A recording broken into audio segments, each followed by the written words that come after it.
Dears, आप देख रहे हैं YouTube channel doctor Shahzad MBBS। आज जो हमारा टॉपिक है वो है चिकन पॉक्स। चिकन पॉक्स में इन सारे स्टेप को 1 to 10 हम जितने ये स्टेप हैं इन सबको एक एक करके पढ़ते हैं। ठीक है, अब हम पढ़ते हैं definition of chicken pox. Chicken pox को पंजाबी में लाकड़ा काकड़ा भी कहते हैं। चिकन पॉक्स का मतलब है इची पॉक्स या स्पॉट या lesion form on the skin due to inflammation is called chicken pox. ठीक है, इसका मतलब है वो कह रहा है कि आपकी जो स्किन है ना उसके ऊपर रेड रेड कलर के या येलो रेड कलर के डॉट स्पॉट बने, उसे लाकड़ा काकड़ा कहते हैं, उसे कहते हैं चिकन पॉक्स। ओके, ये है आपकी स्किन, इसके ऊपर ये जो आप देख रहे हैं ना दाने बने हुए हैं, इनको कहते हैं पॉक्स स्पॉट। Okay, done. अब वो कहता है chicken pox is a disease of respiratory epithelium of nasopharynx. ये आप देख रहे हैं, ये है नेजोफेरेंक्स और ये है एपिथेलियम सेल। ये किसके एपिथेलियम सेल है? मिकोसा के। मिकोसा के 3 सेल है, epithelium, lamina propria, muscularis, mucosa. ठीक है, तो वो बात कर रहा है नेजोफेरेंक्स के एपिथेलियल सेल की, मतलब कि मिकोसा सेल की बात कर रहा है। यहां क्या चिकन पॉक्स आके अटैक करेगा और चिकन पॉक्स डिजीज काज करेगा। ठीक है, chicken pox is a disease of upper respiratory track. ये देखिए, ये अपर रेस्पिरेटरी ट्रैक है और 2 ट्रैक होते हैं, एक अपर रेस्पिरेटरी ट्रैक होता है, लोअर रेस्पिरेटरी ट्रैक होता है। ये जो डिजीज है ना अपर रेस्पिरेटरी ट्रैक है। ठीक है, mouth, nose, pharynx, larynx, trachea. Trachea के 2 part, upper trachea, lower trachea. Upper part of trachea की डिजीज है ये। ठीक है, अपर रेस्पिरेटरी ट्रैक की डिजीज है। It primary occur in childhood, ये बचपने में होती है। चाइल्डहुड का मतलब है या children under 10 year of age, वो बच्चे जिसकी उम्र 10 साल से कम हो। आगे हम देखते हैं इसकी एटियोलॉजी, काजेज इसके देखते हैं, ये डिजीज किस वजह से काज होती है। इसमें हम पहले देखते हैं फैमिली इसकी। ये जो चिकन पॉक्स है ना, इसकी जो फैमिली है उसे कहते हैं हर्पीज वायरस फैमिली, या इसका दूसरा नेम ये भी है, इसको कहते हैं हर्पीज वायरिडेज फैमिली। ठीक है, एटियोलॉजी में ये हम आगे देखते हैं किस वजह से ये चिकन पॉक्स काज होता है। Chicken pox is a disease cause by varicella zoster virus. ये इसका काज है जो इस चिकन पॉक्स को काज कराता है, कहाँ जाके? नेजोफेरेंक्स में जाके एपिथेलियल सेल को रैप्चर कर देता है और फिर आगे घुसता है, कहाँ घुसता है वो बाद में पढ़ेंगे। आगे इसका जीनोम देखते हैं। जीनोम है डबल स्ट्रैंडेड DNA। जीनोम किसे कहते हैं, क्या मतलब है जीनोम का? जीनोम का मतलब है कि इसका जो है ना, कहते नहीं अपने बाप का DNA करवा, तो मतलब कि अपने वालिद का जीनोम करवा, ये मतलब वो कह रहा होता है। तो जीनोम का मतलब है double stranded DNA। Chicken pox ये जो वेरिसेला जोस्टर वायरस है डबल स्ट्रैंडेड DNA वायरस है और ये वायरस एक लेयर से कवर होता है जिसे कहते हैं कैप्सिड, आइकोसोहेड्रल कैप्सिड। ठीक है, this virus is capsid made up of protein. ये जो कैप्सिड है किससे बनी होती है? प्रोटीन से बनी होती है। The capsid is protective protein coat surround the virus genetic material. ये जो वायरस है ना, इसका ये जेनेटिक मटीरियल है DNA। जिस तरह ह्यूमन का जेनेटिक मटीरियल भी DNA होता है, इस वायरस का जेनेटिक मटीरियल DNA है, तो इसको कवर किया हुआ है किसने? कैप्सिड ने। कैप्सिड सबसे अंदर DNA था, उसके बाद एक लेयर थी कैप्सिड की, इसके बाद भी एक लेयर है, इसके बाहर भी एक लेयर है, इसके बाद भी एक लेयर है। ठीक है, जो इससे बाहर लेयर है उसे कहते हैं इन्वेलप। वो किससे बनी होती है? फॉस्फोलिपिड इन्वेलप की, वो लिपिड की बनी होती है। ठीक है, आगे हम देखते हैं serotype. It's has a single serotype. ठीक है, अब हम देखते हैं, ये है DNA, ये आपको दिखाई दे रहा है जो ये इस डायग्राम में। ठीक है, इसके बाद ये वाली जो आपको लेयर दिखाई दे रही है ये है कैप्सिड। इससे बाहर ये जो लेयर दिखाई रही है ना, ये इन्वेलप है। ठीक है, ये इन्वेलप किससे बनी होती है? लिपिड से, लिपिड मेम्ब्रेन से। ठीक है, जिसे फास्फोलिपिड इन्वेलप कहते हैं। ओके, इसको लिपिड मेम्ब्रेन भी कह सकते हैं इन्वेलप को, या फास्फोलिपिड इन्वेलप भी कह सकते हैं, 2 नेम में है। ठीक है, फास्फोलिपिड इन्वेलप बुक में लिखा हुआ है, लिपिड मेम्ब्रेन भी इसको कह सकते हैं। ठीक है, serotype is a single serotype. ये सीरोटाइप एक तरह का टॉक्सिन है, ये एक तरह की जहर है जिसकी वजह से हमारी बॉडी में इन्फेक्शन काज होता है। It's has a single serotype. Okay, number 2 पे एपिडेमोलॉजी। एपिडेमोलॉजी कहते हैं कि ये वायरस कैसे एंटर हुआ है और किस पार्ट पे जाके अटैक किया है। ठीक है, अब देखते हैं सोर्स। इन्फेक्टेड पर्सन, मतलब कि मुझे अगर वायरस हो गया है, कौन सा? वेरिसेला जोस्टर वायरस, तो मैं इन्फेक्टेड पर्सन हूं, तो क्या होगा? सोर्स क्या है? इन्फेक्टेड पर्सन क्या करेगा? कफ या स्नीज करेगा। स्नीज आप देखना कैसे स्नीज कहते हैं, छींक मारने को, इच इच। या तो वो कफ करेगा या स्नीज करेगा, तो ये वायरस ट्रांसफर हो जाएगा अगले बंदे में। या जो चिकन पॉक्स जो उसकी बॉडी के ऊपर दाने निकले हैं ना, या उसको टच करेगा तो तब भी अगले बंदे को ये वायरस हो सकता है। ठीक है। Chicken pox also spread by direct contact with lesion, lesion कहते हैं दाने को, घाव को। रूट ऑफ ट्रांसमिशन माउथ या नोज, दूसरे बंदे में ये कैसे ट्रांसफर होगा, दूसरे बंदे के नोज के थ्रू इंटर होगा या माउथ के थ्रू इंटर होगा। ठीक है। Mode of transmission, upper respiratory track, हमने पढ़ा है ये कौन सी डिजीज है, लोअर रेस्पिरेटरी ट्रैक की नहीं है, ये अपर रेस्पिरेटरी ट्रैक की डिजीज है। ठीक है। सीजन कौन सा है, विंटर है। Immunity, life long immunity, life long immunity का मतलब है ये है कि एक दफ़ा ये वायरस हो जाए तो दूसरी दफ़ा ये वायरस नहीं होता। लेकिन इसमें मैंने ये चीज़ देखी है, आगे हम जब शिंगल पढ़ेंगे तो ये दोबारा भी हो रहा है, लेकिन बुक में चूंकि लाइफ लॉन्ग इम्यूनिटी लिखी हुई है तो आपने ये अगर आ जाए एमसीक्यूज तो इसी को करेक्ट करना है। ठीक है। कंटेजियस, बिल्कुल भाई कंटेजियस है, यस है। जैसे ही हम दूसरे दाने को, बंदे के जो इसको वेरिसोला जोस्टर वायरस उसके दाने को टच करेंगे तो भाई हमें हो सकता है, तो कंटेजियस है। Number 5 pathophysiology. पैथोफिजियोलॉजी का मतलब है कि वायरस किस पॉइंट से इंटर हुआ है और किस पॉइंट पे जाके अटैक करेगा, इन्फेक्शन काज करेगा। Virus enter by cough and sneezing, जब दूसरा बंदा खांसता है या छींक मारता है तो ये वायरस इंटर होता है। कफ, स्नीजिंग, इच इच, ये मुझे इसकी टेक्निक आती है, मैं 2-3 और भी मार सकता हूं। ये है स्नीजिंग, इच इच। इनटू अपर रेस्पिरेटरी ट्रैक, कहां इन्फेक्शन काज करता है, अपर रेस्पिरेटरी ट्रैक के। दो रेस्पिरेटरी सिस्टम के दो ट्रैक होते हैं, एक अपर रेस्पिरेटरी ट्रैक होता है, एक लोअर रेस्पिरेटरी ट्रैक होता है। वेरिसोला जोस्टर वायरस कहां इन्फेक्शन काज करता है, upper respiratory tract. It infect the epithelial cell of the nasopharynx. हम जानते हैं कि फेरेंक्स के 3 पार्ट है, नेजोफेरेंक्स, ओरोफेरेंक्स और लेरोफेरेंक्स लास्ट पे जो है। ठीक है। ये जो इन्फेक्शन है ये नेजोफेरेंक्स है, ये आप देखें, ये नेजोफेरेंक्स है, ये एपिथेलियल सेल है। ठीक है। एपिथेलियल किसका सेल है, मिकोसा का सेल है। मिकोसा के 3 सेल है, ये देखें, मिकोसा है, epithelium, lamina propria, muscularis mucosa. Mucosa के कितने सेल है, 3 सेल है। ठीक है, समझ आ गई।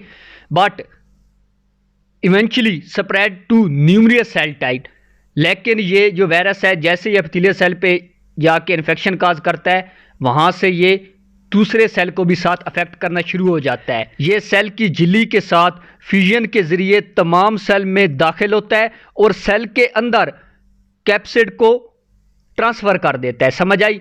अब क्या है, जैसे ही कैप्सिड ट्रांसफर हुई है तो क्या होगा, the capsid bind to the nucleus and inject और या put the viral DNA material where it copy. अब उसने क्या किया था, वायरस ने कैप्सिड प्रोटीन इंजेक्ट कर दी थी एपिथेलियल सेल के अंदर। जैसे ही वो कैप्सिड प्रोटीन इंटर हुई है, उसने क्या किया, ये देखिए, ये न्यूक्लियस के साथ जाके बाइंड हो गया। ठीक है। और ये जो वायरस था इसका डीएनए है, ठीक है, कैप्सिड प्रोटीन के अंदर, वो इंटर हो गया है किसके, ह्यूमन सेल के अंदर। कहां इंटर हुआ है, वेयर इट कॉपी, जहां ये और ज्यादा कॉपीज पैदा करके और ज्यादा वेरिसोला जोस्टर वायरस को प्रोड्यूस करेगा ताकि वो हमारे बॉडी को, इम्यून सिस्टम को तबाह कर दे। हमें पता है कि जो हमारा वायरस था वो था वेरिसोला जोस्टर वायरस और वो बना हुआ था डीएनए का। तो डीएनए को क्या कहेंगे, वायरल जीन्स कहेंगे। वो कहता है the viral genes are transcribed into RNA and material go over the ribosome. Word use हुआ है ट्रांसक्राइब्ड, इसका क्या मतलब है, ट्रांसक्राइब्ड का मतलब है डीएनए से आरएनए का बनना। ठीक है। एक और वर्ड यूज होगा नीचे, ट्रांसलेशन। ट्रांसलेशन का मतलब है कि आरएनए से प्रोटीन का बनना। और एक और वर्ड होता है रिप्लिकेशन, ये आप साथ देख रहे हैं। रिप्लिकेशन का मतलब है आरएनए, डीएनए से डीएनए का बनना। ठीक है, इसे कहते हैं रिप्लिकेशन। हम क्या पढ़ना है, ट्रांसक्राइब्ड पढ़ना है और इसमें ट्रांसलेशन पढ़ना है। वायरस जीन, वायरस क्या था, डीएनए था, डीएनए से आरएनए को बनने को ट्रांसक्राइब कहता है। Material go over the ribosome, वो जो मटेरियल था वो राइबोसोम के पास जाएगा। राइबोसोम क्या कहता है, प्रोटीन की फॉर्मेशन करता है। Where they are translated, translated का क्या मतलब है, आरएनए से क्या बनना, प्रोटीन का बनना। ऊपर क्या था, डीएनए से आरएनए के बनना ट्रांसक्राइब्ड किया था और अब आरएनए से प्रोटीन का बनना ट्रांसलेशन। ठीक है। अब क्या होगा, where they are translated into capsid protein, RNA को किस में ट्रांसलेट किया गया, कैप्सिड प्रोटीन बनाने में। ठीक है। क्या होगा, the capsid and viral DNA fuse together. अब ये जो कैप्सिड प्रोटीन होगी और वायरल डीएनए होगा आपस में फ्यूज होंगे। They get to the Golgi complex, ठीक है। राइबोसोम के बाद गोल्जी कम्प्लेक्स के बाद पास मटेरियल आता है, हमारी सेल मेम्ब्रेन के ये पार्ट हैं, इन द सेल ऑर्गेनेल्स, ये सेल ऑर्गेनेल में, ठीक है, which glow into packing protein and get their lipid membrane, ठीक है। राइबोसोम से आया, गोल्जी अपरेटस के पास आया, गोल्जी अपरेटस क्या करता है, पैक करता है मटेरियल को, ठीक है। जो भी हमारा लिक्विड बनता है ना, जो भी प्रोटीन शूटीन बन के आई है जिसमें डीएनए, जो भी हमारा जेनेटिक मटेरियल है, हमारा नहीं वायरस का जेनेटिक मटेरियल है, ठीक है, क्योंकि ये वायरस हम पढ़ रहे हैं, तो वायरस का जेनेटिक मटेरियल पैक होके आता है, किसके पास आता है, किस शक्ल में आता है, कैप्सिड, वो आता है प्रोटीन की फॉर्म में, ठीक है, कि कहाँ आता है, लिपिड मेम्ब्रेन में आता है, ठीक है, गोल्जी कम्प्लेक्स में वो पैक होता है, ठीक है। ओके, रिजल्ट फाइनली क्या होगा, finally new formed virus leave the cell and leave behind a dead cell. अब क्या होगा, अचानक हम जानते हैं कि लास्ट पे क्या बनेगा, नया वायरस बन जाएगा, और जो जिस जगह वो वायरस रिप्लिकेट करेगा उस सेल को डेड कर देगा और आगे चला जाएगा, ठीक है। अब हमें पता है कि इस वायरस ने क्या कर लिया है, कॉपीज बना ली हैं। अब ये वायरस इस इंसान को भी इन्फेक्ट कर सकता है और दूसरे को भी जाके कफ और स्नीजिंग के थ्रू दूसरे इंसान में ट्रांसमिट होके भी उसको भी इन्फेक्ट कर सकता है। व्हेन इन्फेक्टेड पर्सन, मतलब कि जिसको ये वायरस पहले हुआ पड़ा है, जिसके अंदर ये कॉपीज बनी है, उसको कह रहा है infected person. When infected person cough और स्नीज, वो या तो खांसी करता है या छींक मारता है, they release virus into air which can transmitted into other, वो क्या करेगा, इस वायरस को दूसरे में ट्रांसफर कर सकता है। By mouth it will spread और it can also transmitted through contact with oral और skin lesion of infected person. वो या तो मुंह के थ्रू इंटर होगा, मुंह और नोज के थ्रू इंटर होगा, या जो इन्फेक्टेड पर्सन के दाने निकले हैं ना, स्किन के ऊपर दाने निकलते हैं, ये देखें, ये जो आपको दिखाई दे रहे हैं ना, रैश बने हैं बॉडी पे, इसके थ्रू भी ये वायरस, अगर कोई नॉर्मल इंसान इसको इन्फेक्ट करता है, रैश को आके टच करता है, तो इसके थ्रू भी वो वायरस है उसके हाथ पे लगेगा, फिर उसके माउथ और नोज के थ्रू इंटर हो जाएगा, समझ आई। ओके, अब क्या होगा, जैसे वो इंटर होगा आना बाई माउथ, क्या होता है, मुंह के थ्रू, इट विल स्प्रेड और it can also transmitted through contact with oral और skin lesion of infected person. वही बात कर रहा है कि इन्फेक्टेड पर्सन के स्किन लेजन के थ्रू भी ये नॉर्मल इंसान में ट्रांसफर हो सकता है। The virus come into contact with the respiratory mucosa और skin of new person, it start replication in the epithelial cell. वही फिर बात कर रहा है कि ये एपिथेलियल सेल के जाएगा, वो जो मिकोसा की एक 3 टाइप की एक टाइप है, मिकोसा की 3 टाइप है, एपिथेलियम लैमिना प्रोपिया मस्कुलरिस मिकोसा, तो ये क्या एपिथेलियल सेल को इफेक्ट करेगा और रेप्लिकेशन वहाँ करेगा। जैसे रेप्लिकेशन करेगा वहाँ क्या होगा, इसकी कॉपीज बनेगी। After that soon gets picked up near immune cell and get transcribed to near by lymph node. उसके बाद क्या होगा, ये वहाँ से उठा लिया जाएगा और लिम्फ नोड में पहुँच जाएगा। Now virus cause primary infection is called varicella chicken pox. इस तरह ये प्राइमरी इन्फेक्शन को हम, ये जो पहली दफ़ा इन्फेक्शन काज करेगा इसको प्राइमरी इन्फेक्शन कहेंगे और चिकन पॉक्स कहेंगे। It's has 2 stages. वेरिसेला की कितनी स्टेज है, it has 2 stage. Number 1 primary viremia, number 2 secondary viremia. Okay, primary viremia, in primary viremia the virus infect a part of immune system in the liver and spleen is called, इसको क्या कहते हैं, reticuloendothelial system which is made up of phagocyte cell. इसमें कहता है वो भाई primary वेरीमिया में वायरस लीवर और स्प्लीन में इम्यून सिस्टम के एक हिस्से को अफेक्ट करता है, मुतासिर करता है, जिससे हम क्या कहते हैं, रेटिकुलो एंडोथेलियल सिस्टम कहते हैं, जो किससे मिलके बना होता है, फैगोसाइट सेल से, ठीक है। इसको कहते हैं प्राइमरी वेरीमिया। प्राइमरी वेरीमिया में क्या इफेक्ट होता है, लीवर और स्प्लीन इफेक्ट होती है। सेकेंडरी वेरीमिया, सेकेंडरी वेरीमिया में वो कहता है after 2 week after entering the body the virus start infection in the immune cell themself specially T cell and this is called secondary viremia. इसमें वो कहता है कि बॉडी में दाखिल होने के तकरीबन 2 हफ्ते के बाद वायरस खुद इम्यून सिस्टम के सेल में इन्फेक्शन शुरू कर देता है, ख़ास तौर पर टी सेल को इफेक्ट करता है। इसको हम सेकेंडरी वेरीमिया कहते हैं, ठीक है। सेकेंडरी वेरीमिया में क्या होता है, वो जो हमारे टी सेल थे ना उनको अफेक्ट करना शुरू कर देता है, ठीक है। और हमारे जो इम्यून सिस्टम है उसको डिस्ट्रॉय करना शुरू कर देता है, वीक कर देता है, जिसकी वजह से हमारी बॉडी में इन्फेक्शन और ज़्यादा बढ़ जाता है। ओके, आगे हम देखते हैं। ये हमने बात पढ़ लिया है कि जब एपिथेलियल सेल से वो इंटर हुए ब्लड में तो उसने हमारे इम्यून सिस्टम के सेल को इन्फेक्ट करना शुरू कर दिया, ठीक है, और उनको डिस्ट्रॉय करना शुरू हो गया है। लेकिन वो इम्यून सिस्टम के सेल के साथ क्या हुआ है, अटैच भी हुआ है। कैसे? Infected T cell start expression protein that bind to receptor on the skin cell. क्या होता है, जैसे ही ये जो इन्फेक्टेड टी सेल है ना, जिसको इन्फेक्ट किया, क्योंकि सेकेंडरी में हमने ये पढ़ा था, वायरस ने इन्फेक्टेड टी सेल को इन्फेक्ट किया है, वो जो इन्फेक्टेड सेल है वो क्या करेगा, एक एक्सप्रेशन करेगा, प्रोटीन शो करेगा। वो प्रोटीन शो करेगा जो टी सेल के ऊपर बाइंड है, ताकि कोई और अगर इम्यून सिस्टम का सेल हेल्दी आके किल करे। But it is a bite like the virus hitch a ride in the T cell to get to the skin. लेकिन वो क्या करेगा, ये जो वायरस है ये फायदा उठाएगा, टी सेल के ऊपर अटैच हो जाएगा, और ये थोड़ा सा ऐसे है जैसे वायरस जिल तक पहुंचने के लिए टी सेल में सवार होता है। वो क्या करेगा, टी सेल के ऊपर सवार होगा और टी सेल का फायदा उठाएगा। उठाएगा कैसे? टी सेल हमारे स्किन के भी सिस्टम को प्रोटेक्ट करता है। टी सेल हमारे स्किन में जाएंगे तो ये वायरस टी सेल के ऊपर अटैच है, तो ये इंटर हो जाएगा, ये जो स्किन है ना, यहाँ क्यूटिनियस पार्ट में इंटर हो जाएगा। स्किन, क्यूटिनियस कहते हैं स्किन के पार्ट में, ठीक है।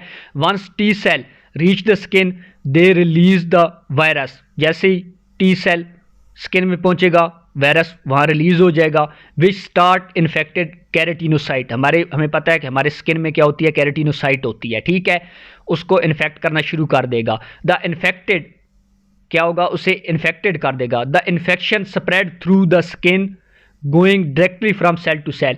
इस तरह वो इन्फेक्शन स्किन के एक सेल से दूसरे सेल में, तीसरे सेल में, और इस तरह रिप्लिकेट होना शुरू हो जाएगा और ट्रांसफर होना शुरू हो जाएगा, ठीक है। Some time infected keratinocyte start to fuse together and create giant multinucleated cell is called Tzanck cell. बाज़ औक़ात क्या होता है कि ये जो कैरेटिनोसाइट है ना, ये आपस में फ्यूज़ होने लग जाते हैं। ये आप देखिए, ये एक सेल है, ये दो सेल है, ये दो सेल फ्यूज़ हुई हैं, इन दोनों का न्यूक्लियस सेपरेट था, लेकिन अब दोनों के एक सेल फ्यूज हो गए हैं, तो इनके दोनों के दरमियान में न्यूक्लियस आ गए, ये एक न्यूक्लियस हो गया। इसे कहते हैं जायंट मल्टी न्यूक्लिएटेड सेल, ठीक है। दो न्यूक्लियस हो गया, मल्टी न्यूक्लिएटेड सेल, ठीक है, इस जिंक सेल। समझ आई? Uninfected cell start secretion interferon alpha, interferon beta. जो वो सेल जो अभी तक इन्फेक्ट नहीं हुए, वो इंटरफेरोन अल्फा और इंटरफेरोन बीटा रिलीज करेंगे, ताकि ये जो वायरस की रिप्लिकेशन है इसको स्टॉप किया जाए और ये वायरस ज्यादा ना बढ़ सके। Which inhibit viral protein synthesis and protect. ये जो इंटरफेरोन अल्फा 1 और इंटरफेरोन बीटा 1 है, ये क्या करेगा, वायरस की प्रोटीन की सिंथेसिस को स्टॉप कर देगा, नए वायरस प्रोड्यूस नहीं होंगे, जिसकी वजह से रिप्लिकेशन नहीं होगी और नए स्किन के सेल है वो इन्फेक्ट नहीं होंगे। ओके, दो सेल फ्रॉम गेटिंग इन्फेक्शन, वो इस तरह इन वायरस को रोकेगा ताकि ये वायरस इन्फेक्शन कॉज ना करें और इन्फेक्ट ना करें, ठीक है। As a result we get tiny lesion on the skin separated by normal area of the skin. तब तक हम छोटे छोटे जो जिस जगह पे वायरस ने अटैक कर दिया था वो इन्फेक्शन हो गया है, वो दाने वहाँ बन जाएंगे, चिकन पॉक्स जिसे कहते हैं, ठीक है, क्योंकि वायरस ने इन्फेक्ट कर दिया है। ये इतनी ज़्यादा हेल्प नहीं करेगा क्योंकि वायरस अब बहुत ज़्यादा ताकतवर हो गया है, वो बॉडी के सेल को डैमेज कर देगा, ठीक है। ये इंटरफेरोन अल्फा, इंटरफेरोन बीटा किसी हद तक प्रोटेक्टिव होगी, लेकिन बस ये भी तकरीबन फेल ही हो जाएगी, ठीक है।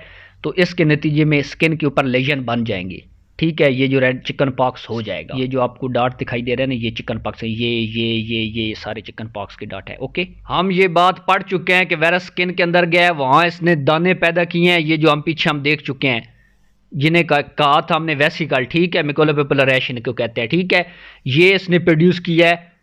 आगे हम देखते हैं, in addition to infecting keratinocyte, वो infected keratinocyte, the virus also infect sensory neuron in the skin. Virus क्या करेगा, कैरेटिनोसाइट सेल को तो इन्फेक्ट किया है, अब वो सेल के अंदर ये जो कैरेटिनोसाइट है, स्किन के सेल है, इसके अंदर क्या होती है, सेंसरी न्यूरॉन भी होते हैं इन द स्किन। जहरी बात है, तभी हम ये फिंगर है इनको मूव करते हैं, हमें सेंसरी इंफॉर्मेशन मेरी होती है, सेंसरी न्यूरॉन होते हैं। Sensory neuron in the skin, those neuron travel retrogradely, मुतजाद सिमत में ट्रेवल करेंगे, meaning backward through the neuron to the dorsal root ganglia.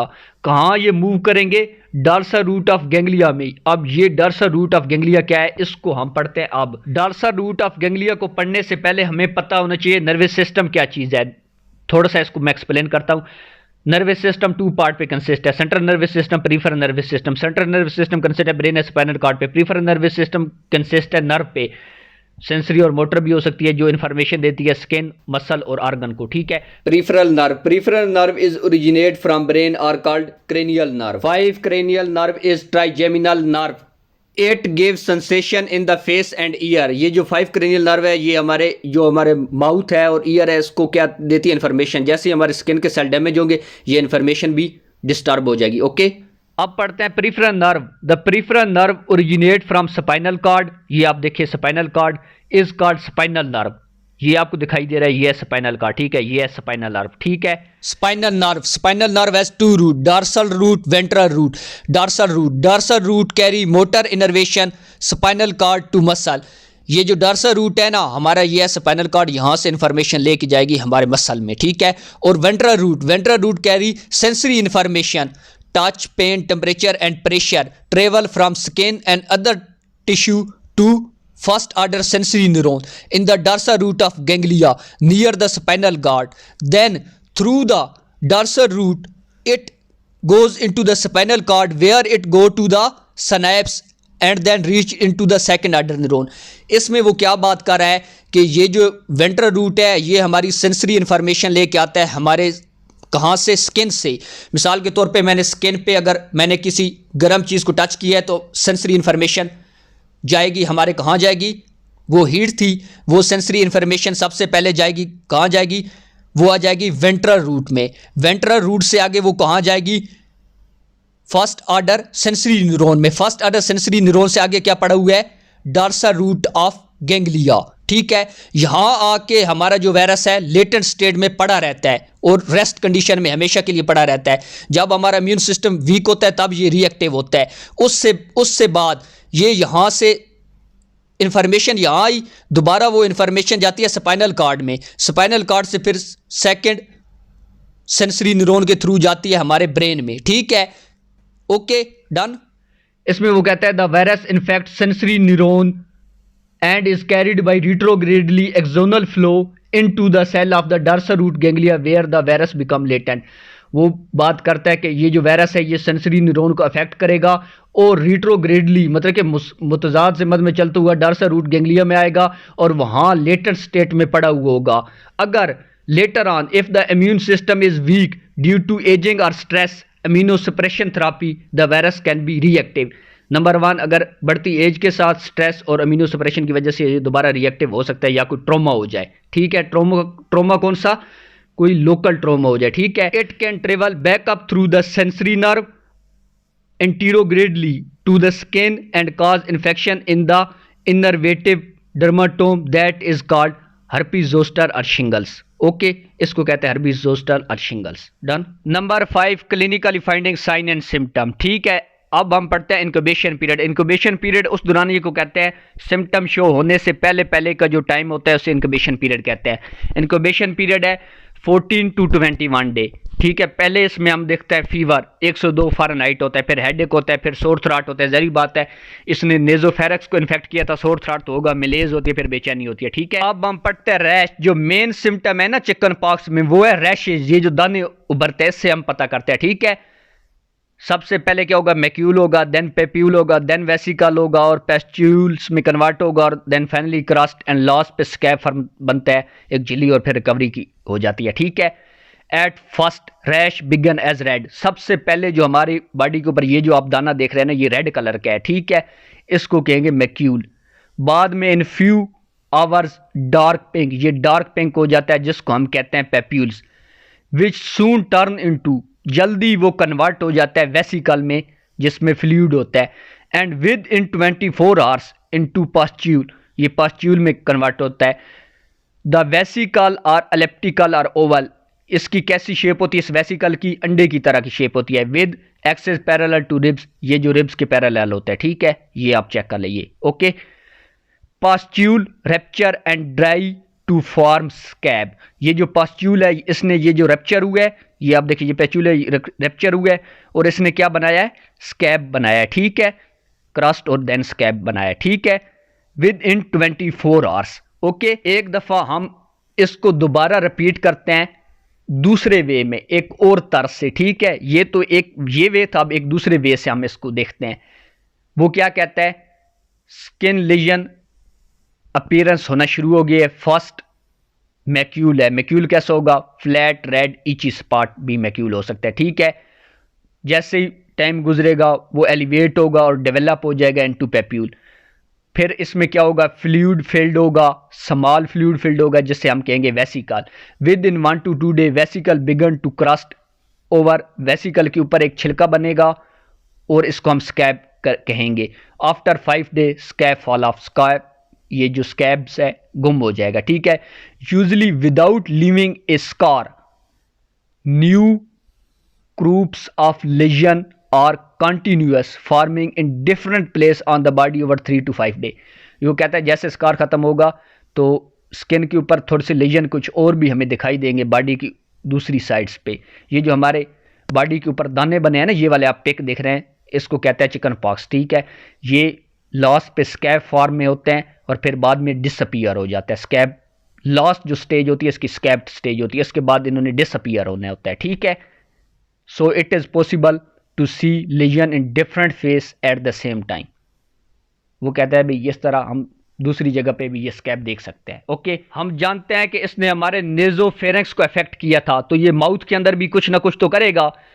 Painful सोर अपीयर ऑन मिकोसल सरफेस, क्या कहेगा, ये जो हमारी मिकोसल सरफेस है नेजोफेरेंक्स के एपिथेलियल सेल की, ये आप देख लें, यहाँ पेनफुल सोर्स होगा जहाँ ये अपीयर होगा, ये आप चेक कर लें, ये इसके अंदर भी ये स्पॉट धब्बे दाने बनेंगे, ठीक है, इनसाइड द माउथ, ये माउथ के अंदर की साइड है, ठीक है। ये एपिथेलियल सेल है, ये आप देखें ना, एपिथेलियल सेल किसकी, नेजोफेरेंक्स की। यहाँ इसने क्या किया है, सोर्स किया है, अल्सर किया है, जख्म किया है, ठीक है, स्पॉट, ये स्पॉट भी बने हैं, ठीक है। अब वो कह रहा है रैश इन क्रूप, ये जो फसल की तरह के दाने निकले हैं, फसल तो नहीं निकलेगी, दाने निकले हैं बॉडी पे, ये जो रेड रेड रैश आप देख रहे हैं ये बॉडी पे हर जगह ये आपको दिखाई दे रहे हैं। एट फर्स्ट ऑन बैक, ये सबसे पहले कहोगे बैक पे, then chest, abdomen, face and lastly सबसे लास्ट पे क्या होंगे, लिम्स पे। ये जो नीचे आपकी दो टांगे हैं ना इनको कहते हैं, ठीक है। Rash in more on upper arm and thigh, upper part of the face and in flexor, flexor कहते हैं लचक को। Okay done. अब जो हमारी डिजीज है वो है शिंगल, ठीक है। शिंगल किस वजह से होती है, पहले चिकन पॉक्स हो जाए, उसके बाद ये जो चिकन पॉक्स का वायरस है ये डार्सा रूट ऑफ गैंग्लिया में चला जाता है, वहाँ पड़ा रहता है। जब हमारा इम्यून सिस्टम वीक होता है ये दोबारा रीएक्टिव होता है, मतलब कि दोबारा आके बॉडी पे अटैक करता है हमारे उधर से डार्सा रूट ऑफ गैंग्लिया से निकल के, ठीक है। जब ये दोबारा अटैक करता है तो ये क्या काज करता है, इन्फेक्शन काज करता है, ठीक है। इसमें वो कहता है varicella chicken pox is primary disease whatever, zoster shingle is the recurrent form, ठीक है, ये दोबारा होने वाली डिजीज है। अब इसमें देखते हैं इसके सिम्टम में आ जाए। सिम्टम में है स्टबिंग पेन, चुभने वाली पेन, इचिंग खारिश होगी, ठीक है, बर्निंग जलन होगी, टिंगल्स कहते हैं झुंझुलाहट को, कपकपी को, ठीक है। Less common symptom fatigue, headache और फीवर हो सकता है, ठीक है। फेज 2 में आ जाए। फेज 2 में है पेनफुल स्किन रैश, ये जो हमारी स्किन है इसके ऊपर रैश होंगे 7 to 10 डे तक, ठीक है। Okay, specific rash appear usually in a band और step on one side of the body.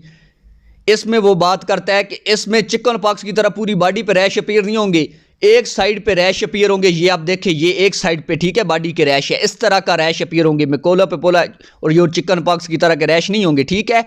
इसमें जो रैश होंगे इस तरह के, ये आप देखें जैसे किसी ने कि पंजों के साथ नोचा हुआ है ये, ठीक है। Consist of fluid blister that may break over and crust over, ये भी ये जो ब्लस्टर है ये भी फटेंगे, इनके ऊपर जली सी बनती है, ठीक है।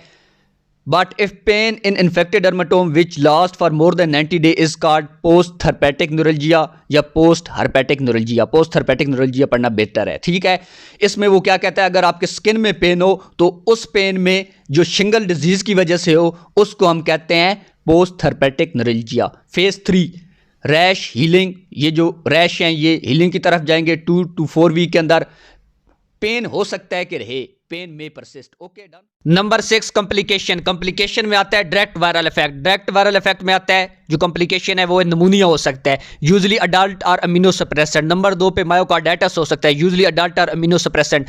इम्यूनोसप्रेसेंट का मतलब है कि जिसका इम्यून सिस्टम वीक हो जाए, ठीक है, वीक हो। Post viral effect. Post viral effect मतलब कि जो बाद में वायरल इफेक्ट हो सकता है, इंसेफेलाइटिस हो जाता है, सेरी बेलर हो सकता है, ठीक है। इंसेफेलाइटिस ब्रेन की डिजीज है, ग्लोमेरुलोनेफ्राइटिस किडनी की डिजीज है, ठीक है। सेकेंडरी बैक्टीरियल इन्फेक्शन, स्किन का इन्फेक्शन हो सकता है, ठीक है। सेप्टिसीमिया ब्लड का इन्फेक्शन हो सकता है। ओस्टियोमिलाइटिस हड्डियों का इन्फेक्शन हो सकता है। एनासेप्टिक आर्थराइटिस, ठीक है, ये भी हड्डियों का है। इंट्रा यूट्राइन इन्फेक्शन, ये जो आपकी यूट्रस है इसका इन्फेक्शन हो सकता है। कंजेनिटल लिम्ब डिफेक्ट, ठीक है, रेयर है। Reye's syndrome. राइज सिंड्रोम्स में दो चीजें आती हैं, ठीक है। Reye's syndrome is illness that can affect the brain and liver, ठीक है। ये एक डिजीज है जिसमें हमारे ब्रेन और लीवर अफेक्ट हो सकते हैं, ठीक है। प्रोस्ट्रैक्टेड वोमिटिंग और change in the sensorium with a history of salicylate use. Okay done. Number 7 investigation diagnose. कैसे हम चेक करेंगे कि चिकन पॉक्स है या कौन सी डिजीज है। Number 1 PCR test. PCR test help to detect the genetic material DNA RNA of pathogen such as bacteria virus. PCR test करके हम पता चल जाएगा कि ये डीएनए आरएनए वायरस है, तो हम पता चला लेंगे कौन सी डिजीज है, ठीक है। नंबर 2 सीरोलॉजी का टेस्ट। द सीरोलॉजी का test help to detect the antigen antibody of a pathogen such as bacteria virus. इसी तरह सीरोलॉजी का टेस्ट करके हमें एंटीबॉडी और एंटीजन की मदद से हम पता चल जाएगा ये बैक्टीरिया या वायरस है। एंटीबॉडी ह्यूमन की बॉडी होती है, ये डिफेंस करती है वायरस के अगेन, प्रोटेक्ट करती है हमारी बॉडी को। एंटीजन बैक्टीरिया नहीं वायरस प्रोड्यूस करता है, ठीक है, ये वायरस प्रोड्यूस करता है एंटीजन, क्योंकि ये वायरस डिजीज हम पढ़ रहे हैं, ठीक है। ELISA test. The ELISA test जिसे कहते हैं enzyme linked immunosorbent assay, ठीक है। Test is commonly use to detect the presence of antibody और एंटीजन और प्रोटीन और other substance in a sample. इसकी मदद से भी हम इसी तरह एलिजे टेस्ट की मदद से हम वायरस का पता कर सकते हैं, ठीक है। Tzanck smear. Tzanck smear is a diagnostic test use to identify the viral infection, particularly खास तौर पे दोज कॉज बाई, किसकी वजह से काज होता है, हर्पीस वायरस की वजह से, ये जो हम डिजीज पढ़ रहे हैं। During the test is sample is taken from skin lesion. हम दानों से, ये जो हमारे चिकन पॉक्स के दाने निकलते हैं, ये हम इससे थोड़ा सा मटीरियल लेंगे, वो हम लैग के अंदर डिग्नोज करेंगे और हमें पता चल जाएगा कि चिकन पॉक्स है, ठीक है। सच एज ब्लिस्टर और ulcer that are stain and examine under microscope. Microscope के नीचे एग्जामिन करेंगे और हमें पता चलेगा, ठीक है। Number 5 isolation of viral culture test. Viral culture test की मदद से भी हम चिकन पॉक्स डिजीज का पता कर सकते हैं। Okay done. Number 8 differential diagnose. Differential diagnose का मतलब है कि मुख्तलिफ डिजीज लेकिन सेम तरह के सिम्टम काज करे चिकन पॉक्स की तरह की, ठीक है।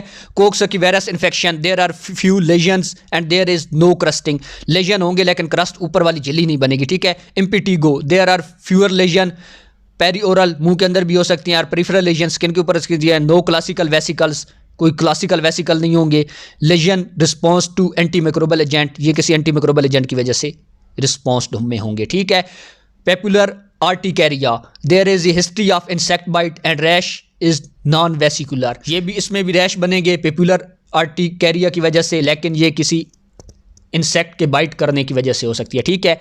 स्कैबीज, देयर आर बारो एंड नो टिपिकल वेसिकल्स, ठीक है, ये बारो होंगे और नॉन टिपिकल वेसिकल्स होंगे। स्कैबी की वजह से भी वेसिकल्स होते हैं, ठीक है, लेकिन non typical vesicles. Number 8 treatment या management. Number 1 supportive treatment. Supportive treatment में हम पेशेंट को कहेंगे बेड रेस्ट करे, हाइड्रेशन मेंटेन, फ्लूइड करेंगे, कहीं डिहाइड्रेशन ना हो जाए, मेंटेन हाइजीन मेंटेन करेंगे ताकि दूसरों को ना हो। एंटीपायरेटिक फॉर फीवर्स, बुखार के लिए हम कौन सी देंगे, एसिटोमिनोफेन देंगे, आल्सो नोन एज पैरासीटामोल है। आइबुप्रोफेन देंगे, किस लिए यूज़ होती है, रिलीफ पेन, फीवर और इन्फ्लेमेशन के को कम करती है। एस्प्रिन नहीं देंगे क्योंकि ये राइज सिंड्रोम को इग्नोर करेंगे, ये क्योंकि एस्प्रिन के और बहुत ज़्यादा इफेक्ट है। Aspirin should not be given, avoid the risk of rise syndromes, ठीक है। प्रूराइटिस, कैलामाइन लोशन देंगे, ये जो हमारे रैश बने इनके लिए। एंटीहिस्टामिन, अगर एलर्जी हो जाए तो देंगे। डाइफिनहाइड्रामीन सिरप देंगे, may be given to orally to relief discomfort of itching, खारिश को कम करने के लिए डाइफिनहाइड्रामीन सिरप भी दे सकते हैं, ठीक है। अमीनो कॉम्प्रोमाइज चाइल्ड और child of a corticosteroid therapy, varicella zoster immunoglobulin देंगे, ठीक है। Varicella zoster immunoglobulin is made from blood and contain antibodies to varicella zoster virus. किसके खिलाफ, वेरिसोला जोस्टर वायरस के खिलाफ वेरिसोला जोस्टर अमीनोग्लोबुलिन वैक्सीन देंगे। जो वेरिसेला जोस्टर वायरस को किल करेगी, ठीक है। This virus cause, varicella zoster virus क्या काज करता है? चिकन पॉक्स और शिंगल काज करता है। कितने ग्राम देंगे varicella zoster immunoglobulin? 0.5 vial, vial कहते हैं शीशी को, जो बोतल होती है, ठीक है। 0.5 वायल देंगे, जिसका वेट होगा 2 kg, और जिसका वेट 2 kg से कम होगा उसको कितनी शीशी देंगे? उसको 1 वायल देंगे for those weight less than 2 kg। Okay, done. अब हम पढ़ते हैं एंटीवायरल ड्रग, ठीक है। एंटीवायरल ड्रग में आती है एसाइक्लोविर। एसाइक्लोविर हम कितने ग्राम देंगे? 200 मिलीग्राम देंगे, ठीक है।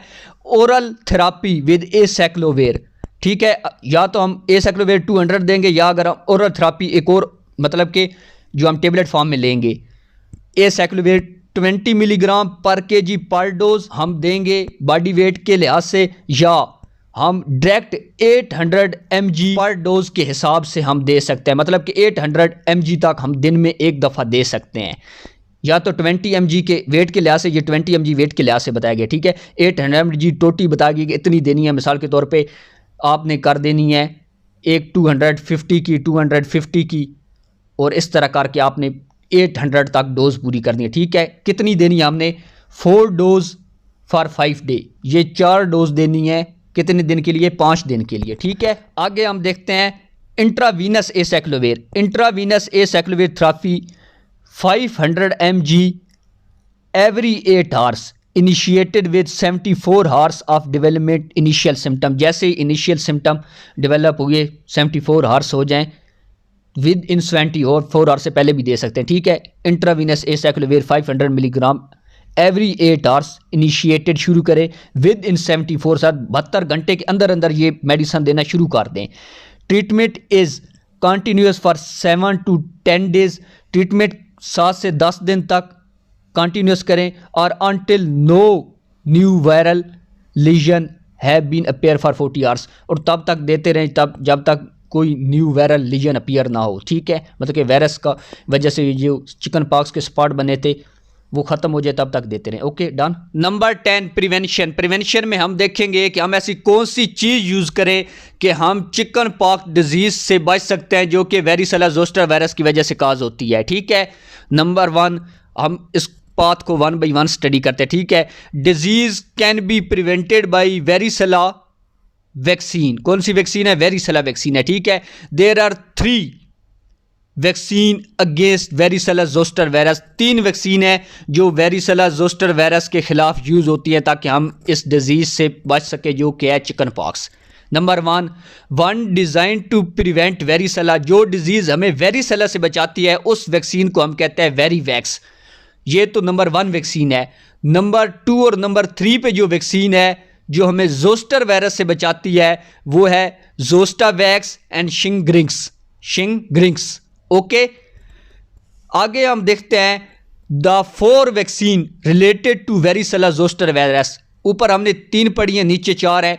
ये जो 3 है ये तो बुक्स में है, ये जो 4th नंबर पे ये ऐड हुई है ये कहाँ से लिया? ये आउटसोर्स से लिया है, ठीक है।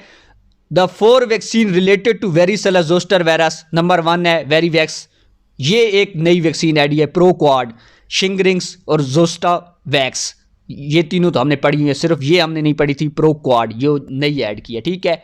अब हम इन डिजीज़ को 1 by 1 पढ़ते हैं कि ये डिजीज़ किस पॉइंट पे और किस डिजीज़ में यूज़ होती है, ठीक है। नंबर 1 जो वैक्सीन है उसे कहते हैं Varivax. Varivax is use for chicken pox, ठीक है। प्रोक्वाड, ये जो प्रोक्वाड है ये कंबाइन प्रोटेक्टिव अगेंस्ट, ये कंबाइन यूज़ होती है और भी बहुत सारी डिजीज़ के लिए यूज़ होती है। फॉर एग्जांपल मीज़ल के लिए यूज़ होती है, मम्प्स के लिए यूज़ होती है, रुबेला के लिए यूज़ होती है और वेरिसेला के लिए। शिंग्रिंग्स किसके लिए यूज़ होती है? शिंगल्स के लिए। हम जानते हैं कि ये जो हमारा चिकन पॉक्स है ये बाद में लेटेंट स्टेट में चला जाता है डॉर्सल रूट ऑफ गैंग्लिया में और वहाँ पड़ा रहता है और दोबारा री इन्फेक्शन काज करता है जिसे हम शिंगल्स कहते हैं। Shingrix is use for shingle pox, ठीक है। Zostavax is another vaccine for protective shingles, ये भी शिंगल्स को प्रोटेक्ट करती है, ठीक है। अब हम इस पॉइंट को देखते हैं। The varicella vaccine is recommended for children between the age of 1 to 12 year. Varicella ये जो वैक्सीन है किस साल के बच्चों में दी जाती है? जिसकी एज 1 से 12 साल तक हो, ठीक है। Whereas the zoster vaccine are recommended for people older than 50 year. जबकि ये जो जोस्टर वैक्सीन है उन बच्चों में नहीं दी जाती, उन लोगों में दी जाती है जिनकी एज कहाँ है? 50 ईयर है, ठीक है।